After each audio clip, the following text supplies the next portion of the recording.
මෙත් බුද්ධාභිවන්දනා සකල සත සසරින් මුදන්නට.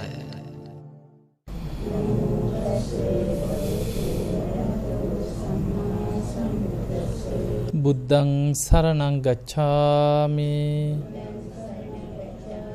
ධම්මං සරණං ගච්ඡාමි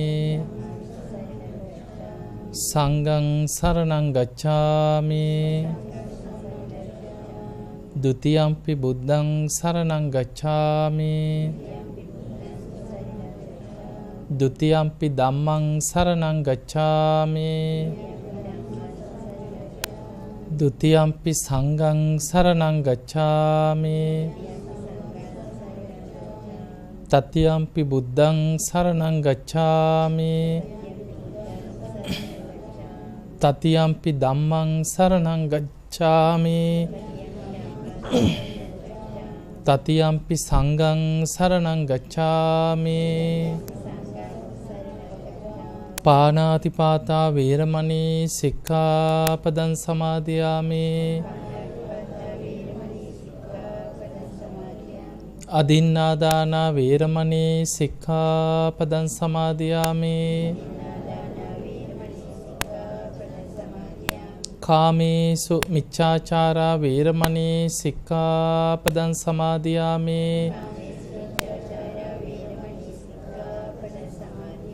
මුසාවාදා වේරමණී සික්ඛාපදං සමාදියාමි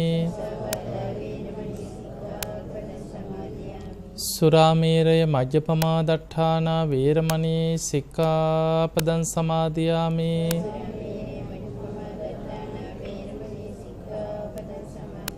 තිසරණේන සද්ධින් පංචශීලං ධම්මං සාදුකං සුරක්ඛිතං කତ୍වා අපමාදේන සම්පාදේත සාදු සමන්ත චක්කවාලේසු අත්‍රා ගච්ඡන්තු දේවතා සද්දම්මං මුනි රාජස්ස සුනන්තු සග්ග මොක්ඛදං ධම්මසවන කාලෝ අයං බදන්තා ධම්මසවන කාලෝ අයං බදන්තා ධම්මසවන කාලෝ අයං බදන්තා නමෝ තස්ස භගවතු අරහතු සම්මා සම්බුද්දස්ස නමෝ තස්ස භගවතු අරහතු සම්මා සම්බුද්දස්ස නමෝ තස්ස භගවතු අරහතු සම්මා සම්බුද්දස්ස සාදු කියන කවුරු වාසනාවන්ත පින්වතුනි මේ පින්වත් හැම දිනෙකම බොහොම ශ්‍රද්ධාවෙන් කොළඹ ටෙලිවිෂන් මෙත් සදහම් විකාශය ඔස්සේ ධර්ම දානමේ මහා පින්කමක් සිදු කරගන්න සූදානම් වෙන පිරිසක්. අංක 34න් 5 දහම් මාවත නාගොඩ කළුතර ලිපිනේ පදිංචි මේ පින්වත් සියලු දෙනාම මේ පින්තුන්ගේ අරමුණ තමයි මේ ලිපිනේ පදිංචිව සිට පරලෝ සැපත් සිරිසේන කුලතුංග පියාණන්ගේ 3 මාස පින්කම යෙදෙන ඒ දවසේ ධර්ම දානමේ මහා පින්කමක් සිදු කිරීම. පින්තුනි අපි සිදු කරගන්න දානමේ පින්කම් අතර අග්‍රම පිනක් තමයි සබ්බ දානං ධම්ම දානං ජිනාති කියන ධර්ම දානමේ පින. ඒ නිසා විශේෂයෙන්ම මීට මාස 3කට පෙරේ පරලෝ සැපත් සිරිසේන කුලතුංග පියාණන් මේ ධර්ම දානමේ පින සාදුකාර දිදි අනුමෝදන් වෙත්වා. එතුමන් ඇතුළු පරම්පරාගත සියලු ඥාති මේ පින් අනුමෝදන් වෙලා සසර දුකින් අත මිදේවා කියන චේතනාව හිතේ ඇති කරගෙන ධර්මයේ ශ්‍රවණය කරමු. පින්වතුනි බණ ඇසීම ඔබට නිවන් දොරටුවක් වෙනවා. ධර්ම දේශනා කිරීම දේශකයන් වහන්සේටත් නිවන් දොරටුවක් වෙනවා. ඒ නිසා බුදුරජාණන් වහන්සේ අපිට නිවන් දොරටු කීපයක්ම පෙන්නලා තියෙනවා. ඒක තියෙන අංගුත්තර නිකායේ විමුක්තායතන කියලා සූත්‍රයක. අපිට මේ ධර්මයේ වැටහෙන්න ධර්මයේ තේරුම් යන්න ධර්මය අවබෝධ කරගන්න තියෙන ක්‍රම ගණනාවක්. බොහෝ වෙලාවට අපි හිතන්නේ මේක භාවනාවෙන් විතරයි. භාවනා කරන්න නැතුව නම් ධර්මය අවබෝධ කරන්න බෑ. භාවනා කරන්න නැතුව නම් කරගන්න බෑ කියලා හිතනවා. භාවනාවත් එක නිවන් දොරටුවක් තමයි. භාවනා කිරීමෙනුත් ධර්මය අවබෝධ කරන්න පුළුවන්. ඊළඟට ඔබ අහලා ඇති බුදුරජාණන් වහන්සේගේ කාලේ බොහෝ ශ්‍රාවකයෝ බණ අහද්දිම නිවන් දැක්කා. කොටස් දෙකක් ධර්මයේ පෙන්නනවා. බණ අහද්දි නිවන් දකින්න පින තියන අය ඉන්නවා. ඒ අය අතර උග්ගටි තඤ්ඤ කියන්නේ සසරේ බොහෝ කාලයක් පින් කරලා පාරමී ධර්ම දියුණු කරලා හොඳට ප්‍රඥාව නුවණ වඩාගත් අය. ඒ උග්ගටි තඤ්ඤ කියන ශ්‍රාවකයන්ට කෙටියෙන් ඇහුවත් ඇති කියන එක ගාථාවක් ඇහුවත් ඇති. අපි බුදුරජාන් වහන්සේගේ දේශනාවල දකිනවා දැන් සාරිපුත්ත මොග්ගල්ලාන මහරහතන් වහන්සේලා ගැන හිතන්න. ගිහි නම තමයි උපතිස්ස කෝලිත. එදා අස්සජී මහරහතන් වහන්සේගෙන් එක ගාථාවයි ඇහුවේ. උපතිස්ස ගාථාවේ පද දෙක ඇහෙනකොටම සෝවාන් ඵලයට පත් වුණා. කෝලිත ඒ ගාථාවේ පද හතරම අහලා අවසන් වෙනකොට සෝවාන් වුණා. හැබැයි ඒ අය ඒ ජීවිතේ ඉස්සල්ලාම ওই ධර්මයේ ඉස්සල්ලාම කනට වැටුණා නෙමෙයි. අසංඛේයකොත් කල්පලක්ෂයක් සසරේ පාරමී ධර්ම පුරලා ප්‍රඥා ඉන්ද්‍රිය වඩලා පෙර බුද්ධ ශාසනවල පවා බණහල පැවිදි වෙලා ගුණධර්ම පුරලා පෙර සසරේ හොඳට ධර්මයේ වඩපු සංසාර පුරුද්දක් තිබ්බා. ඒ සසරේ ධර්මයේ වඩපු සංසාර පුරුද්දට තමයි එක බණපදයේ ඇහෙනකොට ධර්ම අවබෝධය ලැබුවේ. ඒ නිසා පින්වතුනි මේ ධර්මයේ දියුණු කරගන්න කෙනාට බණ ඇසීම නිවන් දොරටුවක් වෙනවා. හැබැයි නිවන් දොරටුවක් වෙන්න බණ අහන්න නම් ඔබ තුල තියෙන්න ඕන බණ අහද්දි කාරණා කීපයක්ම ඇති කරගෙන. පළවෙනි එක තමයි අප්‍රමාණ සද්ධාවෙන් බණ අහන්න කියන්නේ. ඔබ බණ අහනකොට හොඳ සද්ධාවෙන් බණ අහන්නට ඕන. දෙවැනි කාරණේ කන් යොමු කරගෙන ඕහිත සෝතෝ ධම්මං සුනාති. බාහිර කිසිම දෙයකට හිත යොමු කරන්නේ නැතුව දේශනාවෙම හිත පිහිටවාගෙන බණ අහන්න. තුන්වෙනි කාරණේ ඔබ බණක් අහනකොට දැඩි අදිෂ්ඨානයක් ඇති කරගන්න. මම මේ ධර්මයේ තේරුම් ගන්නවා, වටහා ගන්නවා, අවබෝධ කරගන්නවා. මගේ ජීවිතයට ධර්මයේ ගලප ගන්නවා. හතරවෙනි කාරණේ අත්ථං ගන්හාති. අර්ථ ග්‍රහණය කරගන්න. වැදගත් ධර්ම කාරණා මතක තියාගන්න ඔබ දක්ෂ වෙන්න. ඊළඟ කාරණේ තමයි බණ අහනකොට බාහිර දේවල් සියල්ල බැහැර කරන්න. ඔබ ගෙදර බණ ඇහුවත් ওই ෆෝන් එක පැත්තකින් තියලා බාහිර වැඩ කටයුතු පැත්තකින් තියලා අඩු ගන්න මේ පැය මම වෙන කිසිම දෙයකට අවධානය යොමු කරන්නේ නැතුව දේශනාවෙම හිත පිහිටවනවා කියන අදිෂ්ඨානෙන් හොඳට බණ අහන්න. අන්න එහෙම බණ අහනකොට බණ ඇසීම තුල හිතක් ධර්ම අවබෝධයට වැඩෙනවා. ඒක නිවන් දොරටුව. ඊළඟට ධර්ම දේශනා කරද්දී දේශකයන් වහන්සේටත් ධර්ම දේශනාව තුළ හිත ධර්ම අවබෝධයට වැඩෙනවා. බණ කීමත් නිවන් දොරට. බුද්ධ ශාසනයේ ගොඩාක් ස්වාමීන් වහන්සේලා ගැන සඳහන් වෙනවා බණ කියද්දි ධර්මය අවබෝධ කරගත්තයි. ඔය ලංකාවෙත් වැඩ සිටි මලියදේව මහරහතන් වහන්සේ. උන්වහන්සේ බණ කියද්දි ධර්මාසනේ රහත් වෙච්ච රහතන් වහන්සේ නම. බණ කියද්දිමයි රහත් වෙලා තියෙන්නේ. එහෙමනම් බණ ඇසීමත් නිවන් දොරටුවක්, ධර්ම දේශනාවත් නිවන් දොරටුවක්. ඊළඟට ගැඹුරු ධර්ම කාරණා නුවණින් විමසමින් ධර්ම සාකච්ඡා කරද්දී ඒ සාකච්ඡාව නිවන් දොරටුවක් වෙනවා. ඊළඟට ධර්ම සම්මර්ෂණේ හැම මොහොතේම ධර්ම මානසිකාරයක හිත පවත්වන එක. ඔබ ගෙදර පුටුවක වාඩි වෙලා හිටියත්, නිදා ගන්න ගියත්, ගමනක් යන්නේන ගමන් වුණත් ධර්ම මානසිකාරයක හිත රැක ගන්න පුළුවන්. එහෙම ධර්ම මානසිකාරයක හිත පවත්වනවා නම් එතකොටත් හිතේ ධර්මයේ වැඩෙනවා. ධර්මාවබෝධයට හිතක් සකස් වෙනවා. ඊළඟට බුදුහාඳුරෝ පෙන්න ওই පිරිත් කියනකොට අපි සජ්ජහායනා කරනකොට ඒ ධර්මයේ සජ්ජහායනා කරද්දී අර්ථ විමසමින් සජ්ජහායනා කරද්දී ඒ සජ්ජහායනයත් අවබෝධයට උපකාර වෙනවා. ඊළඟට භාවනාව නිවන් දොරටුවක්. ওই ටික මතක තියාගන්න. ওই නිවන් දොරටු කීපේ.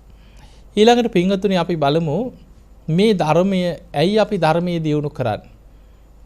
ඇයි අපිට මේ ධර්මයේ තියෙන වටිනාකම? පිටුතුනි ධර්මයේ වටිනාකම තමයි අපේ ජීවිතේ අපි මෙහෙම ජීවත් වුණාට සතර අපායේ මහගෙදර කරගත ජීවිතයක් අපිට තියෙනවා. අපේ ජීවිතේ වැඩිපුරම බර වෙලා තියෙන මේ සුගතියකට නෙමෙයි. කලාතුරකින් මොකක් හෝ පෙර පිනකට මේ මනුස්ස ලෝකෙට ඇදිලා ආවට බුදුරජාණන් වහන්සේ පෙන්වන්නේ සංසාරික සත්වයාට සතර අපායේ මහගෙදර වගේ කිය. ඒ නිසා මේ භයානක සසර දුකෙන් මිදෙන්න අපාය දුකෙන් මිදෙන්නයි ධර්මයක් අවශ්‍ය වෙන්නේ. සමහර චරිත දැන් අපිට අපේ මේ සමාජෙම අපිට ඕන තරම් තේරුම් ගන්න දේවල් තියෙනවා. ඊයේ පෙරේදා දරුවෝ වගේක් ඇවිල්ලා අම්මා කෙනෙක් ගැන කිව්වනේ හාඳුන්නේ පුළුවන් නම් බනට යන වෙලාවක ඇවිල්ලා බලාගෙන යන්න කියලා. ඉතින් මට ගොඩාක් කාර්ය බහුල නිසා ඉතින් වෙලාව අඩුයි. ඒ දරුවෝ කියනවා අම්මව අත් දෙකයි කකුල් දෙකයි ඇඳේ බැඳලා තියෙන්නේ කියලා. දැන් 4-5 සැරයක්ම තමන්ගේම අතපය කපාගෙන ගලන ලේ ටික කට තියාගෙන බොනවලු. පේනව නේද ජීවිතවල හැටි? තමන්ගේම අත කපාගෙන බෝතලයක් තිබ්බා කියලා බෝතලෙන් ඇඳට ගහලා බෝතලේ ඇනගෙන කිව්ව අතට. ඇනගෙන එතනට කට තියාගෙන බලනකොට ගලන ලේ ටික බොනවලු. ඉල්ලන්නෙම මට අමු මස් තියන් ලේ දියන් කියනවලු. මොකද ඔබට හිතෙන්නේ? දරුණු අමනුෂ්‍යයන්ට ගොදුරු වෙනවා. ධර්මයක් නැතුව ජීවත් වෙනකොට බොහෝ දෙනෙක් මරණාසන්න වෙනකොට අමනුෂ්‍යයන්ගේ ගොදුරු වෙනවා. ඒ නිසා මේ ධර්මයේ දියුණු කරගත්ත කෙනාට මිසක් ආයි මේ යුගයේ බේරෙනවා කියන එක ලේසි දෙයක් නෙමෙයි. පින්වතුනි බුදුරජාන් වහන්සේ පෙන්නනවා මිනිස්සුන්ගේ ආයුෂ පිරිහිලා අවුරුදු 100න් 15ට ආයුෂ පිරිහෙනකොට මනුස්ස ලෝක සත්ත්ව ලෝක වගේ විකෘති වෙලා යනවා කියලා. දැන් ඔබ අහලා ඇති බෝසතාණන් වහන්සේලා පස් මහ බැලුම් බලනවනේ. තුසිත දෙව්ලොව ඉඳන් බලනවා කාලය, දීපය, දේශේ, කුලේ, මව කියලා. එතන කාලය කියලා බලන්නේ බුදු කෙනෙක් පහළ වෙන්න සුදුසු කාලයක් දෝ කියලා බලන. මිනිස්සුන්ගේ ආයුෂ අවුරුදු 100න් 15ට පිරිහිලා නම් බුදුවරු පහළ වෙන්නේ නැහැ කියන ඒ කල්ප. ඒ අන්තක් කල්පේ පහළ වෙන්නේ නැහැ කියන. මහා කල්පයකට අන්තක් කල්ප 64ක් තියෙනවා. ඒ 64 මිනිස්යන්ගේ ආයුෂ අවුරුදු 100න් 15ට පිරිහිලා නම් බුදු කෙනෙක් පහළ වෙන්නේ නැහැ. කෙලෙස් වැඩි කියන අකුසල් බලවත් වැඩි කියන. එතකොට දැන් ඔබ හිතන්න අපේ බුදුහාමුදුරුවෝ පහළ වෙනකොට එදා මිනිස්සුන්ගේ ආයුෂ කීයද? අවුරුදු 120ක් කියන 100ට වඩා ටිකක් වැඩි.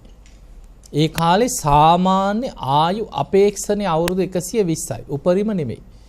ඔබ අහලා ඇතිනේ බක්කුල මහරහතන් වහන්සේ අවුරුදු කීයක් වැඩ හිටියද? අවුරුදු 160ක් වැඩ හිටියා. අනුරුද්ධ මහරහතන් වහන්සේ දැන් බක්කුල හාමුදුරුවෝ ගැන විතරක් කීවහම අපිට හිතෙන්නේ උන්වහන්සේ ඉතින් සසර බොහෝ පින් කරලා නිරෝගී සම්පත්තිය නිසාම වැඩ ඉන්නේ නැති කියලා. අනුරුද්ධ මහරහතන් වහන්සේ අවුරුදු 150ක් වැඩ ඉඳලා තියෙනවා. ආනන්ද හාමුදුරුවෝ, මහා කාශ්‍යප හාමුදුරුවෝ, විසාකාව අවුරුදු 120 බැගින් ඉඳලා තියෙනවා. එතකොට ඒ කාලේ සාමාන්‍ය ආයු අපේක්ෂාව අවුරුදු 120යි. 20ට ආසන්නයි. හැබැයි ඊට වඩා වැඩිපුරත් හිටපු අය ගැන කලාතුරකින් තියෙනවා. දැන් හිතන්න බුදුහාමුදුරුවෝ පිරිනිවන් පාලා අද අපි ජීවත් වෙන කාලේ මේ යුගයේ වෙනකොට දැන් අවුරුදු 2560 ගානක්. දැන් අපේ සාමාන්‍ය ආයුෂ ගත්තොත් අවුරුදු 70 75 අතර සාමාන්‍ය ආයුෂ. කලාතුරකින් අවුරුදු 80 90 ඉන්න කෙනෙක් ඉන්නවා. 95ක් 100ක් ඉන්න කෙනෙකු කොහෙන් හරි කලාතුරකින් හොයාගන්න පුළුවන් වෙයි. හැබැයි බලන්න ඉන්නේ ලෙඩ ගානේ නෙමෙයි. ලෙඩ ගානේ ඉන්නේ. අවුරුදු 50 60 පැන්න කියන්නේ බොහොම අමාරුවෙන් තව අවුරුදු 5 10ක් ඇදගන්නේ ලෙඩ ගොඩක් පිට. අපේ ශරීර අද දුර්වල වෙනවා අවුරුදු 50 60 යනකොට කය ලෙඩ වෙලා ඉවරයි.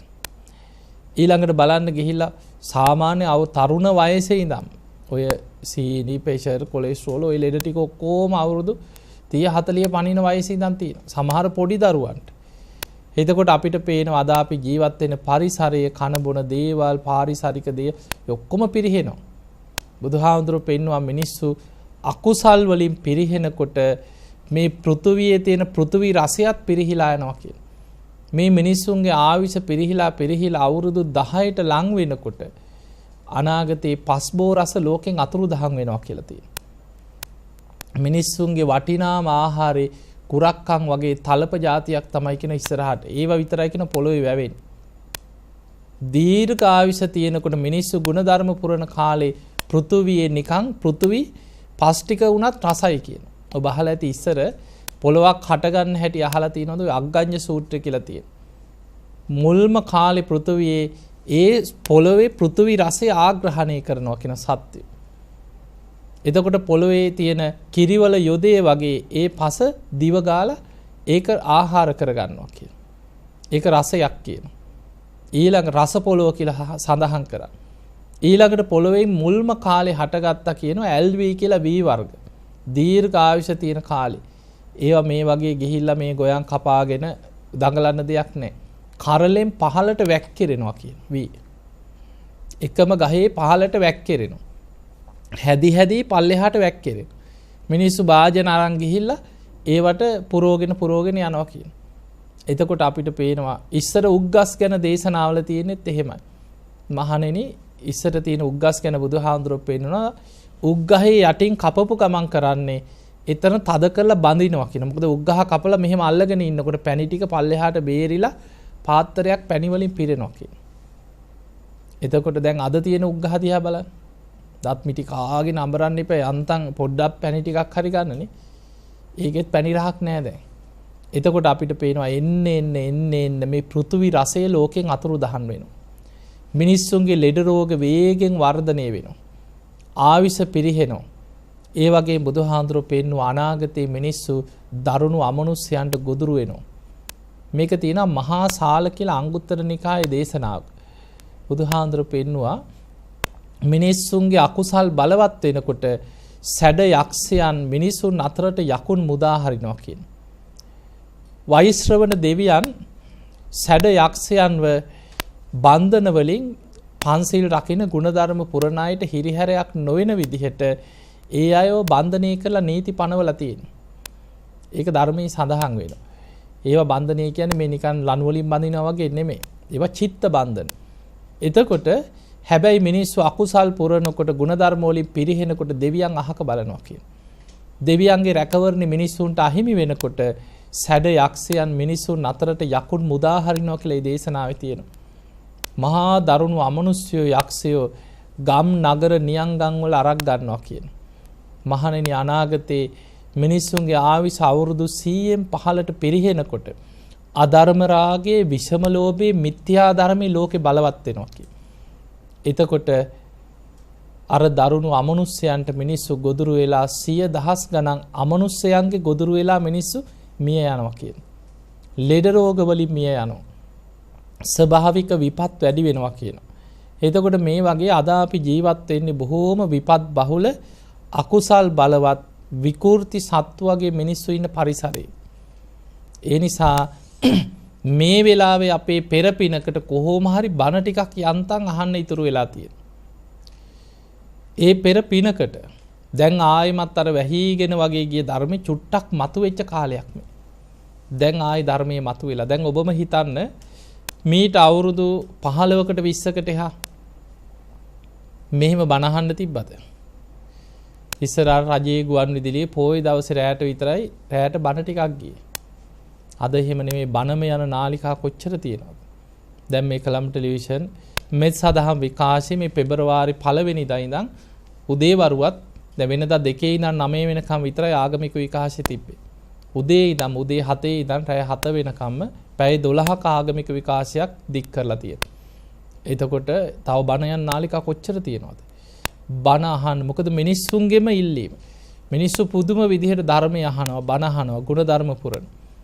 ඒ නිසා මෙහෙම බණ අහන්න තිබ්බේ නෑ ඉස්සර. බණ පොතක්වත් තිබ්බේ නෑ.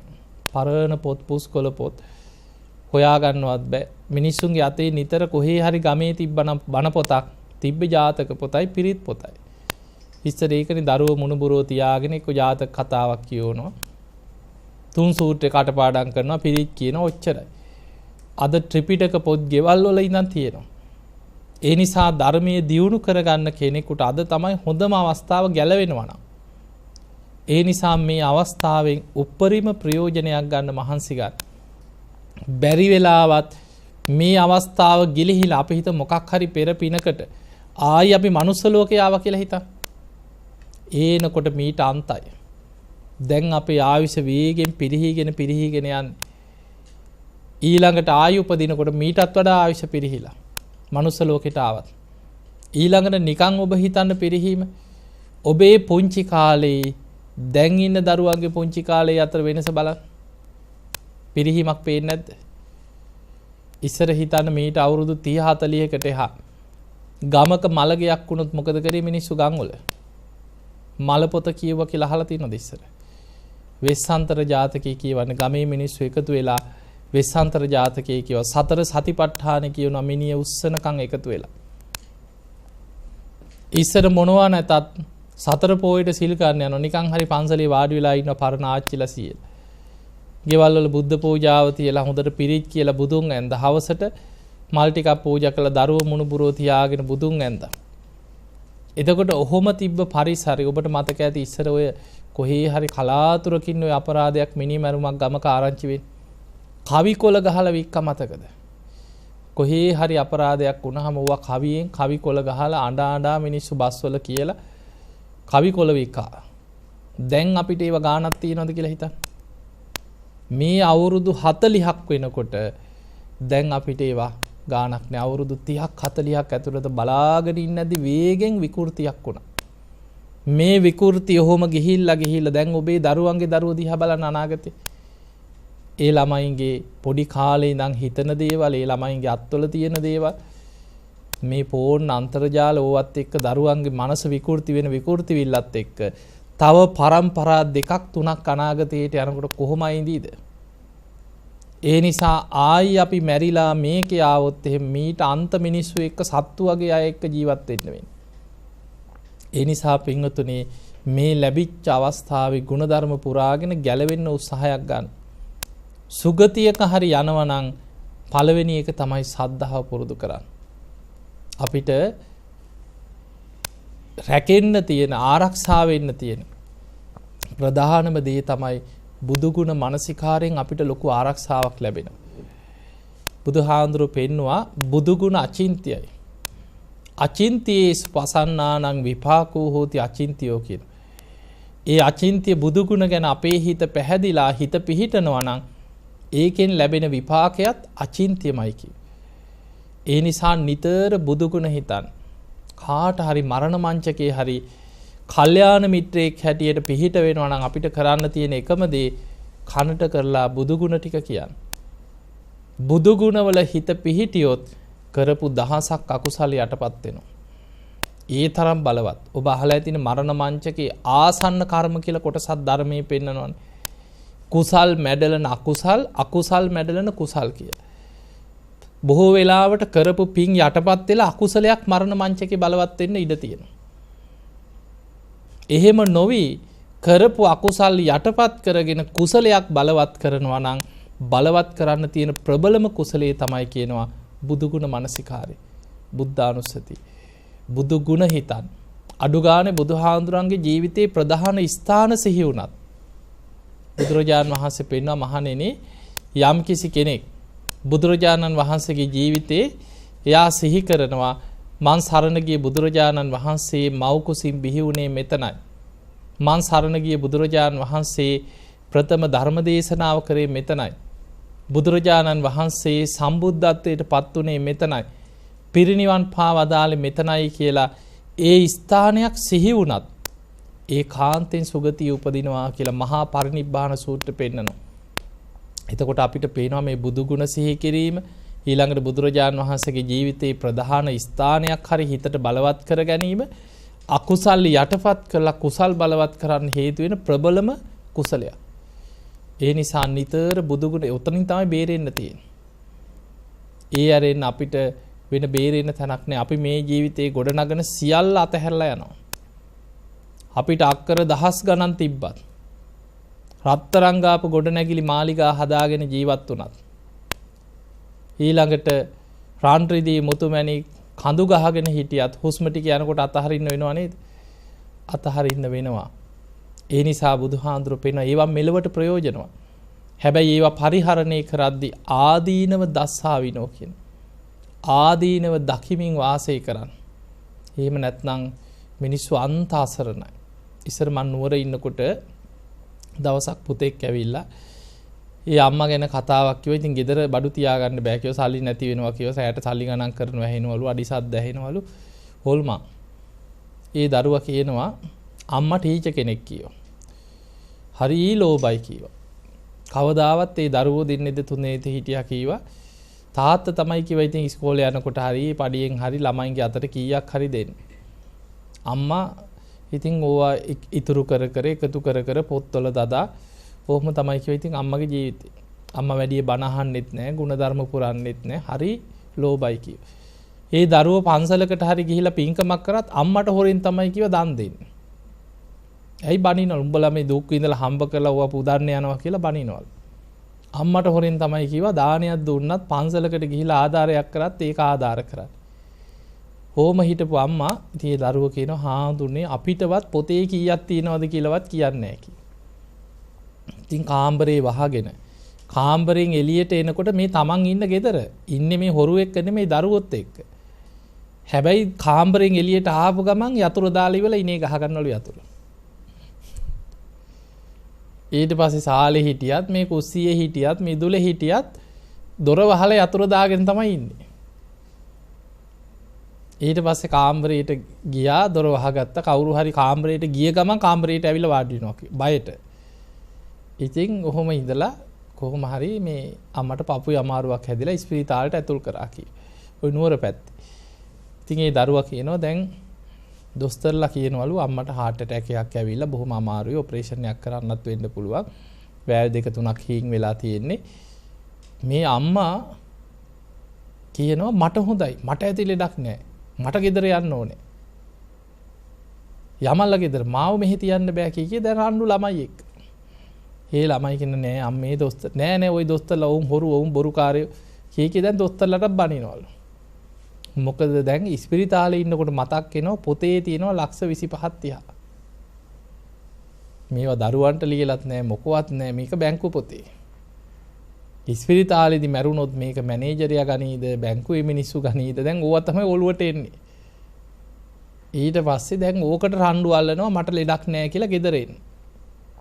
ඒ දරුවෝ කියනවා හාඳුරනේ අපි එක්ක රණ්ඩු වෙනවා බලන්න ගියත් බනිනවා ඉස්පිරිතාලට.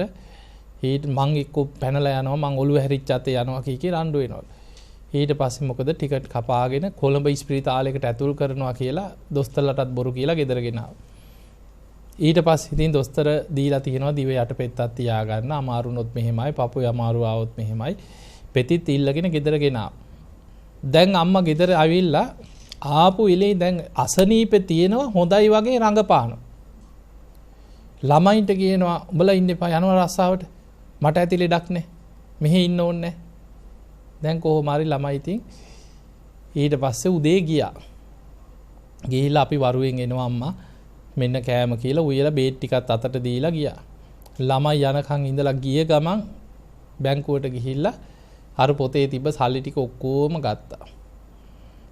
හරගෙන ඇවිල්ලා ට්‍රීවිල් එකත් යවලා දොරත් වහලා ගෙයි ජනෙල් ටික ඔක්කොම වහගත්තා. කාමරයට ගිහලා කාමරේ දොරත් ඇහුවා. ඇඳේ සල්ලි ටික දිග ඇරියා. ඇඳ පිරෙන්න සල්ලි තියෙනවා දැන් ලක්ෂ 25ක් 30ක්. සනීපට නිදා ගන්නත් ඇති.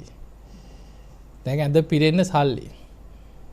අල්මාරිය ඇරලා ගැට ටික ලිහලා ගත්තා. දැන් හතරම් බඩු ටික. පපුවට තියාගත්තා තැල් ඒ කාලේ කරේ බැඳපු එක. වලලු දෙකක් මුද්දා. මේක පපුවට තියාගෙන අර සල්ලි ගොඩේ නිදාගෙන දෙපාරයි හීල්ලුවේ එහෙම පණ ගියා. ඒ පුතා කියනවා හාඳුන්නේ 2ට 3ට විතර ඇවිල්ලා දොරට ගැහුවලු වටේත් නැහැ. අම්මේ කියලා නැහැ. අහල පහල මිනිස්සු කියලා ඔය හිටියා ට්‍රීවිල් එකකත් ගිහින් එනවා දැක්කා. ඊට පස්සේ බැරිම තැන ඉනිමකක් අරගෙන වහලෙට නැග්ගා කි. දොරවල් ජනෙල් ඔක්කොම වහලා දැන්. වහලෙට නැගලා වහලෙන් බැහැලා තමයි දොර කරලා මිනිහ අරන් තියෙන්නේ. ඒ පුතා කියනවා හාමුදුරනේ ඇඳේම සල්ලි ඔක්කොම දිග ඇරලා රත්තරන් බඩු ටික පපුවට තියලා තද කරගෙන සල්ලි ගොඩේ උඩුබැලි අතට වැටිලා මැරලා හිටියේ කිව්වා. දැන් අරන් ගියාද? නෑ. දැන් ගෙදර ඉන්න බෑ ගෙදර මිනිස්සුන්ට. ඔන්න ධර්මයක් දැන් ඒ දරුවෝ ඇවිල්ලා මට ওই කතාව කියලා කිව්වනේ හාමුදුරනේ ගෙදර කරදරයි කිව්වා. බඩු නැති වෙනවා සල්ලි නැති වෙනවා. ඉතින් දැන් අනේ අම්මනේ කියලා හිත හදාගනීද? දැන් බැන දේවාල ගානේ දුවන්නේ. ඒ නිසා ධර්මයක් නැතුව ජීවත් වුණොත් ඔය වෙන දේවල් ඔය වගේ ගොඩාක් අපි ළඟට එනවා ප්‍රශ්න. ඒ නිසා හේතුව හොයාගෙන ගියහම ජීවිතේ බණක් අහලා නැහැ. ගුණ ධර්මයක් පුරන්නේ නැහැ. පිනක් කරගන්නේ, පරලොව ගැන හිතන්නේ, මැරෙනවා කියන එක මැරෙන්න වැටෙනකන් හිතන්නේ. ඒ නිසා පළවෙනිම දේ තමයි සද්ධාව ඇති කරගන්න. සුගතියක හරි යන්න නම් පළවෙනිම රැකවරණේ සද්ධාව. දෙවනි කාරණේ සිල්වත්කම. හිතට එකඟව සිල් රකි. නැත්නම් අමාරු වැටෙනවා. ලෝකයා රවට්ටන්න බොරු සිල් රැක ගන්න පුළුවන්. සිල් රෙදි පොරවගෙන ඉන්න පුළුවන්. හැබැයි තමන් කවුද? තමන් සිල් රකින්නවද නැද්ද? ලෝකේ රවට්ටනවද? හොරෙද්ද, බොරුකාරයෙක්ද, වංචනිකයෙක්ද? ඔය ඔක්කොම තමන්ගේ හෘද සාක්ෂිය දන්නවද නැද්ද? තමන් ගැන තමන්ගේ හෘද සාක්ෂිය දන්න. ඒ නිසා හිතට එකඟව සිල්වත් ජීවිතයක් ගත කරන්න. සුගතිය යන්න නම්. තුන්වෙනි කාරණේ දහම් දැනුම, සුතවත් භාවය, බණහන්. අද කොච්චර භාග්‍යයක්ද මෙච්චර බණහන්න තියෙනවා. දවසකට එක බණක් පුරුදු වෙන්න. අපිට පැය 24ම බණ ගියා කියලා බණම අහන්න බෑනේ. ගෙවල් වල වැඩ තියෙනවා, දරුවන්ගේ වැඩ ඇති, රස්සාවල් කරනවා. හැබැයි ওই අතරතුර එක පැයක් වෙන් කරගන්න බණහන්. දවසකට එක බණක් අහන ඔබට තේරෙයි මාසයක් දෙකක් තුනක් යනකොට ටික ධර්මය ඔබේ හිත තුල වැඩෙනවා. ඔබේ ජීවිතයේ අර තිබ්බ වැරදි පුරුදු අඩුපාඩු ඔබට නොදැනීම ඒවා ටිකෙන් ටික වෙනස් වෙනවා. ಗುಣධර්ම පැත්ත හැදෙනවා. ධර්මාවබෝධයේ කුසලයේ පැත්තට ජීවිතේ නැඹුරු වෙනවා. ඒ නිසා බණහන් කාලයක් බණහනකොට ජීවිතේ වෙනස් වෙනවා. ඒ නිසා බණහන්. ඊළඟ එක තමයි ත්‍යාග සම්පatti. අතහැරීම, පින් කරන්න. ඔබේ ශක්ති පමණින් පින් දහම් කරන්න. ලොකු දේවල් කරන්න බැරි වෙයි. හැබැයි ඔබ හම්බ කරන විදිහට, ඔබ ඉතුරු කරන විදිහට ඔබේ ජීවිතේ ටික හරි පින් දහම් කරන්න. එහෙම රැස් කරගන්න පින ජීවිතේ සිහි කරලා සතුටු වෙන්න. මේ ළඟදී මම බණකට ගියාම පොඩි දරුවෙක්.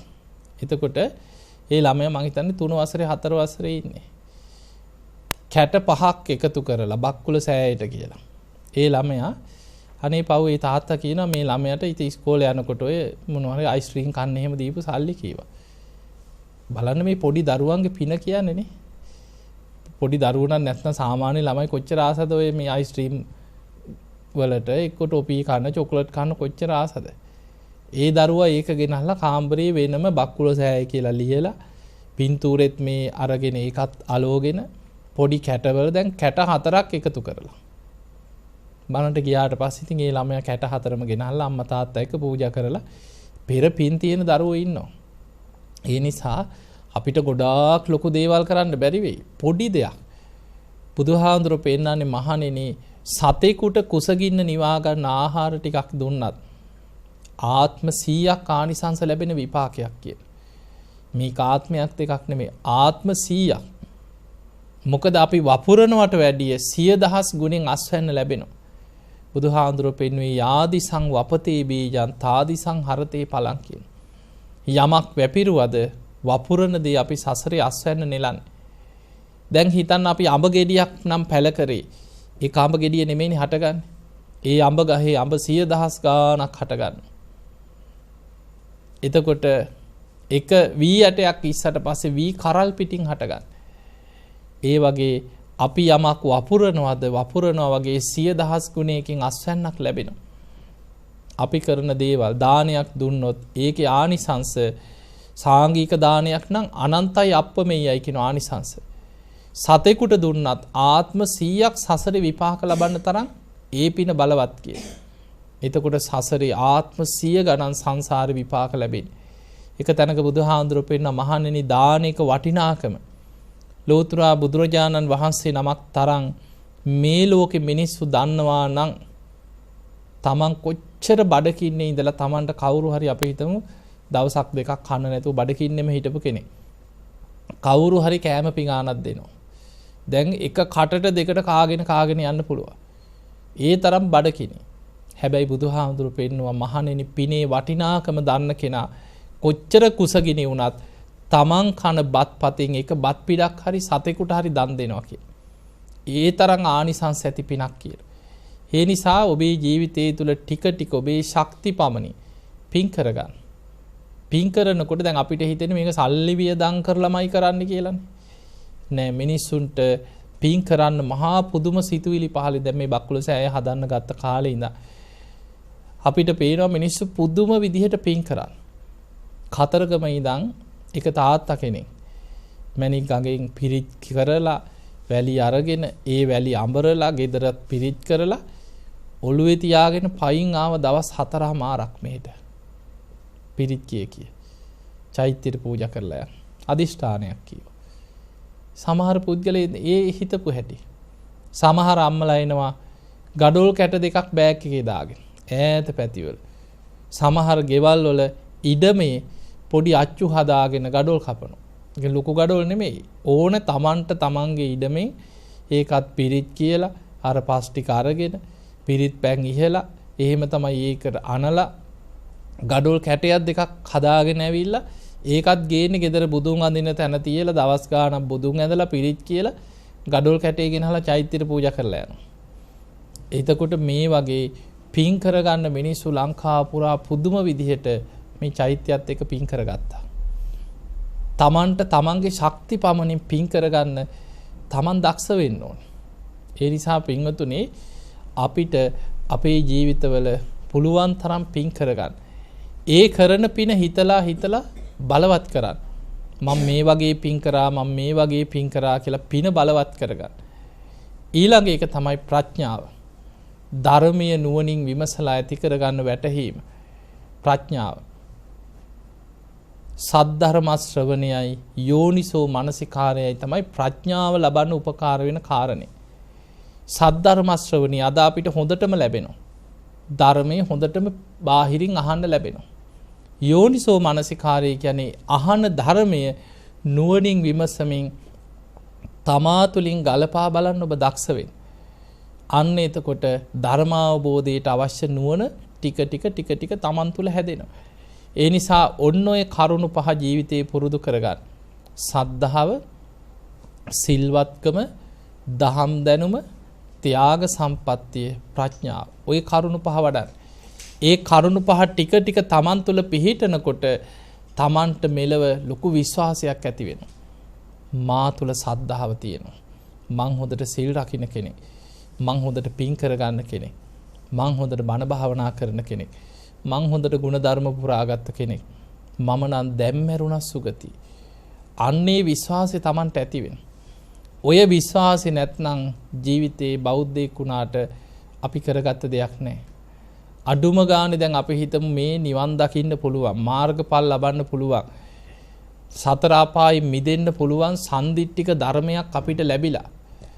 අඩුම ගානේ සුගතියකවත් යන මාර්ගයකට අපිට බැස ගන්න බැයි නම් මෙච්චර වටින බුද්ධ ශාසනයක් හම්බෙලා මනුස්ස ජීවිතයට ලැබිලා බණක් ඇහෙන ගමක රටක පළාතක ජීවත් වෙලා අපි උතුරු නැගෙනහිර පැත්තේ ඉන්නව නෙමෙයිනේ. අප්‍රිකානු රටක හෝ ධර්මයක් ඇහෙන්නේ නැති පළාතක ජීවත් වෙනව නෙමෙයි. මෙච්චර බණ ඇහෙන කාලෙක ජීවත් වෙලත් අතට ලැබිච්ච මැණික බිම දාගත්තා වගේ වෙනවා. අතහැරගත්තා. ඒ නිසා බොහෝ දෙනෙක් අතහැරගත්තා. දැන් නිකන් අපි අවංකව හිතාගෙන යන නිකන් අපේ પરම්පරාවල් ආපස්සට බලන්න මිය පරලෝ ගියායි දිහා බොහෝ දෙනෙක් හම්බ කරලා ඇති. ඉඩ කඩන් අරන් ඇති. ගෙවල් හදන්න ඇති. දරුවෝ හදන්න ඇති. ඔච්චරයි. ඒ ඇරෙන්න පරලොව ජීවිතයේ තුල සුගතියක යන මට්ටමට ජීවිතේ ওই දානයක් දීලා ওই පින්කමක් කරලා සාමාන්‍යයෙන් ওই පන්සලකට ගිහිල්ලා ඒ ඇරෙන්න තමන්ගේ ජීවිතයේ අවංකවම පරලොව සුගතියක යන්න ඕනෑ කියන හැඟීමෙන් ಗುಣධර්ම පුරපු පිරිසක් අඩුයි. ඒ නිසා මේ ජීවත් වෙන අවුරුදු කීපය තුල අවුරුදු කීයද මේ දැන් ආයුෂ පිරිහිලා අවුරුදු 100නුත් පහලට වැටුණා කියන්නේ. අපිට ජීවත් වෙන්න තියෙන ඊටාම සුළු කාලයයි. මේ සුළු කාලය තුල මේ පංචකාමයන්ට ඇලිලා ඒවැම බැසගෙන ජීවත් වෙලා අතට ලැබිච්ච ධර්මයේ දියුණු කරන්න පුළුවන් අවස්ථාව අතහැර ගන්නවා බොහෝ පිරිස. ඊට පස්සේ දුගතිය. ඒ නිසා මේ ලැබිච්ච මනුස්ස ජීවිතයේ ಗುಣධර්ම පුරා ගන්න දක්ෂ වෙන්න. දැන් අපි හිතමු නිරේකට තිරිසන් ලෝකයකට වැටුණොත් ආයිකින් කොහෙ බේරෙන්නද? අපි දන්නේ නැති වුණාට බුදුහාඳුර පෙන්නා මහණෙනි විඥාන උපත් හොයාගෙන මේ ලෝකේ සැරිසරන්නේ අහසින් වැහි බින්දු වැටෙනවා වගේ කියලා. අහසින් වැහි බින්දු වැටෙනකොට ගණන් කරගන්න පුළුවන්. ඒ වගේ කියන විඥාන හැම වෙලේම උපත් හොයාගෙන සැරිසරන.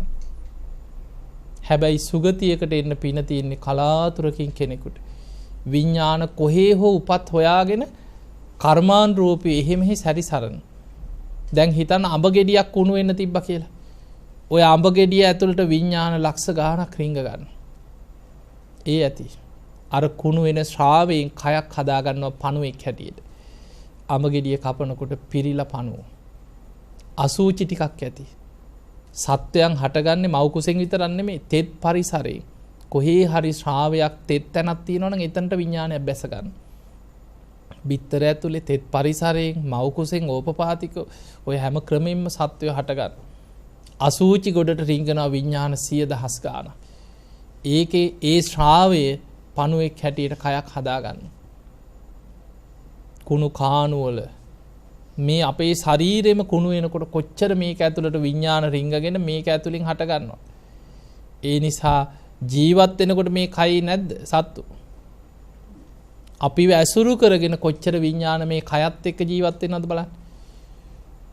ඔළුවේ කෙස්වල ඉඳන් හිතන් බඩවැලේ හැදෙන පණුව ටිකේ ඉඳන් කොච්චර මේ කය ඇසුරු කරගෙන මේ කය තුලම විඥාන තවත් ක්‍රමයකින් ජීවත් වෙන ක්‍රමයක් හදාගන්න.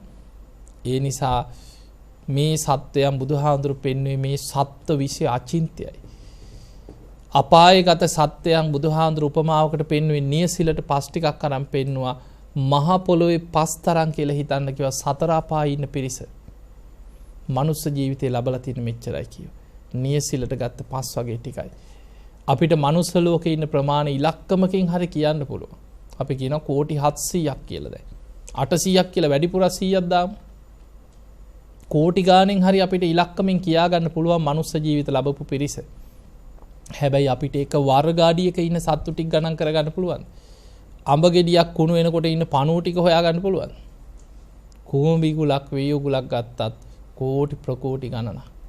ඒ නිසා ඔය අපිට පේන ඇහැට පේන තිරිසන් අපාය ඔය නිරය තිරිසන් പ്രേත ලෝකේ අසුර අපාය පෙනෙන නොපෙනෙන සත්‍යයන් ඔය ඔක්කොම එකතු කරපුවාම මහ පොළොවේ පස් වගේ කියෝ.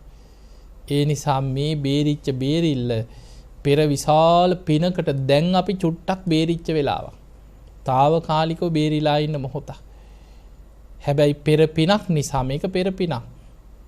ඒකයි බුදුහාඳුරෝ පෙන්වන්නේ පුබ්බේච කත පුඤ්ඤතා පෙර පින් ඇති බව. පෙර පිනෙන් තමයි පතිරූප දේශ වාසෝච. ධර්මයක් ඇහෙන කල්යාණ මිත්‍ර සේවනයේ සත්පුරුෂ ආශ්‍රයේ තියෙන ප්‍රදේශයක ජීවත් වෙන්න ලැබෙන්නේ. දැන් ඔබට ඒක ලැබුණා. ඒ ලැබිච්ච වෙලාවේ ප්‍රයෝජන ගන්න, ಗುಣධර්ම පුරා ගන්න. මේ ලැබිච්ච මනුස්ස ජීවිතය අවසන් වෙන්න පෙර සද්ධාදී ಗುಣධර්ම දියුණු කරගන්න. දක්ෂ වෙන්න. එහෙම නැත්නම් අපිට අතට ලැබිච්ච මණික බිම දාගත්තා වගේ වෙනවා. ඒ නිසා පින්වතුනි ಗುಣධර්ම පුරාගෙන ඔබ හැම දිනාටම සද්ධාදී ಗುಣධර්ම දියුණු කරගෙන උතුම් වූ ධර්මයේම දියුණු කරගන්න, ධර්මයේම අවබෝධ කරගන්න වාසනාව ලැබේවා ලැබේවා ලැබේවා කියලා අපි ආශිර්වාද කරනවා. ඉතින් එහෙමනම් ඔබ හැම දිනාටම අද දායකත්වයෙන් දරූ පින්වත් සියලු දෙනාමත් ඔබ හැම දිනාමත් නිදුක් වේවා, නිරෝගී වේවා, සුවපත් වේවා, උතුම් ධර්මාවබෝධයම ලැබේවා කියලා අපි ආශිර්වාද කරනවා. කොහොම වැඳ ගන්න.